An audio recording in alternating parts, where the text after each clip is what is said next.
Selamat bertemu kembali pemirsa.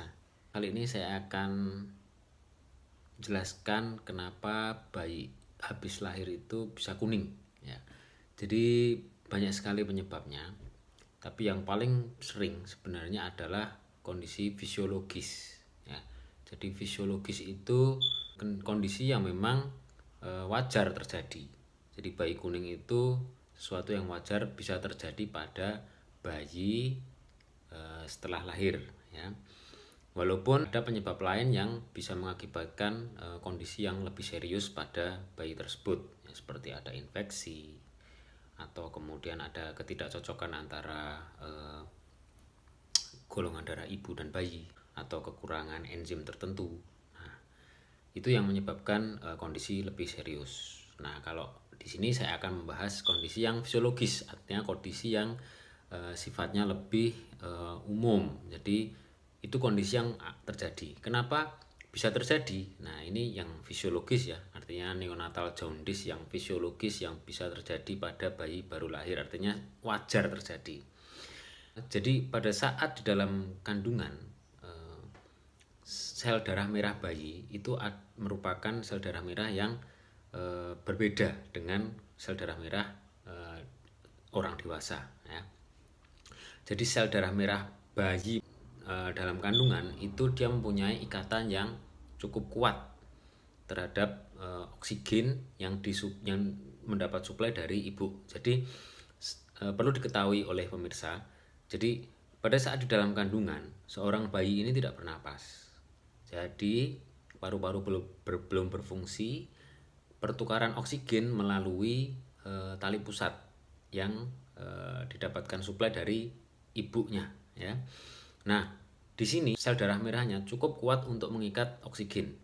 Nah, pada saat bayi tersebut lahir, kemudian mulai dipotong tali pusat, maka pada saat itu sel-sel darah merah yang dalam kandungan mulai digantikan dengan sel-sel darah merah yang di luar kandungan setelah bayi tersebut berada di luar kandungan. Nah, sel darah merah yang lama tadi itu usianya lebih pendek daripada usia sel darah merah yang di luar kandungan, seperti itu. Nah,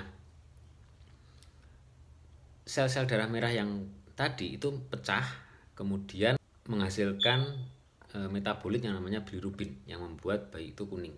Nah, sebenarnya bilirubin ini akan diolah di hati, di liver ya. Cuma karena kapasitas liver bayi belum maksimal, belum optimal, kemudian limpahan jumlah metabolit yang banyak karena sel darah merahnya yang pecah cukup banyak, biasanya akan mengakibatkan bilirubin tadi tinggal di bawah kulit sehingga bayi tersebut akan tampak kuning. Itu proses kenapa bisa terjadi bayi tersebut menjadi kuning ya. Jadi prosesnya sesimpel itu sebenarnya, cuma apabila pemecahan sel darah merah tersebut cukup aktif sehingga limpahan bilirubin cukup banyak dan tubuh tidak mampu lagi atau liver tidak mampu lagi untuk mengolah bilirubin tersebut sehingga bisa dikeluarkan lewat urin, akhirnya menumpuk di bawah kulit dan menjadi kuning bayi tersebut. Nah, yang berbahaya apabila kadar bilirubin tadi meningkat cukup drastis sehingga bisa mengakibatkan kondisi yang disebut sebagai kernicterus. Bilirubin tadi masuk ke dalam otak sehingga akan bisa mengakibatkan komplikasi yang lebih serius lagi. Bayi tersebut bisa kejang dan bahkan bisa fatal, bisa meninggal.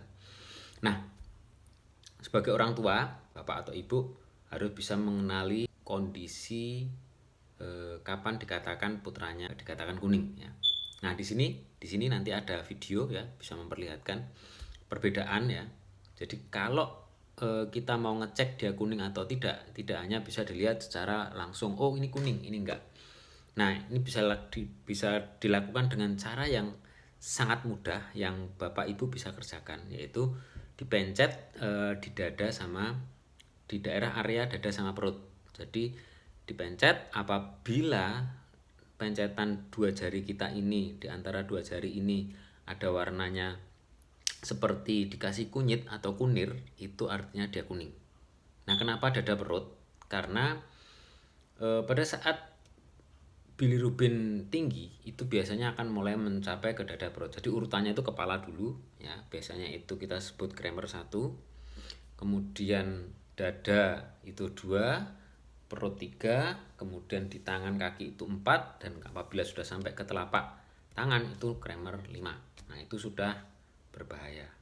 Nah, makanya antisipasi kita melihat jangan wajah, karena kalau wajah biasanya kebanyakan bayi kuning karena memang kadarnya tetap lebih naik daripada normal, tapi masih dalam ambang batas wajar, artinya masih aman. Tapi kalau sudah mulai di dada sama perut, artinya kita warning, artinya mungkin kita perlu lakukan suatu terapi ya. Yang paling umum adalah terapi fototerapi. Putra bapak ibu nanti akan dilakukan fototerapi atau dilakukan dengan sinar biru. Nah, sebelum menuju ke sana kita kembali lagi. Jadi kan kita lihat jadi dipencet dada sama dada atau perut, nah itu nanti akan kelihatan. Kalau normal dia akan lebih putih, tapi kalau dia bermasalah dia akan seperti diberikan diolesi kunir atau kunyit. Nah, ini bisa dilihat. Nah, ini contoh di video ini akan kita lihat contoh ini bayi kuning. Nah, Bapak Ibu bisa lihat di situ kuning.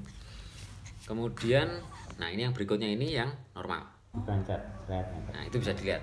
Nah, jadi itu sangat berbeda. Jadi sangat berbeda bentuknya, gambarannya jadi berbeda. Nah, dari situ harus sering dicek ya. Jadi bayi setelah lahir itu harus sering dicek, walaupun pada saat kontrol ke dokter pertama kali itu masih normal, tapi mungkin 2-3 hari lagi jadi kuning itu bisa. Nah, itu yang harus diwaspadai, karena kalau terlalu tinggi dan bilirubin ini masuk ke otak itu bisa fatal. Dan sebenarnya terapinya cukup ringan, biasanya bisa oleh dokter anak bisa dilakukan fototerapi. Nah, fototerapi ini fungsinya untuk memecah bilirubin yang ada di bawah kulit ini sehingga bisa larut dan bisa dibuang lewat urin atau lewat kencing, seperti itu. Nah, pastikan putra putri bapak ibu semua sehat ya, tidak mengalami fatal dari hal yang cukup simpel ini ya. Nah, untuk melihat mungkin kadang-kadang masih ragu juga, bisa dilihat gejala yang lain. Jadi misalnya apabila bilirubin tersebut terlalu tinggi, biasanya seorang bayi ini akan memperlihatkan tanda-tanda seperti pertama, minumnya malas, nangisnya nggak kenceng, terus geraknya nggak aktif atau lemah gitu ya. Jadi itu biasanya menyertai kalau memang kuningnya itu sudah taraf membahayakan, karena anaknya pasti akan lemes. Nah, demikian pemirsa, nantikan video-video saya berikutnya, tidak hanya tentang edukasi tentang kesehatan anak ataupun kesehatan secara umum, tapi saya juga akan sharing banyak hal. Terima kasih, see you next time.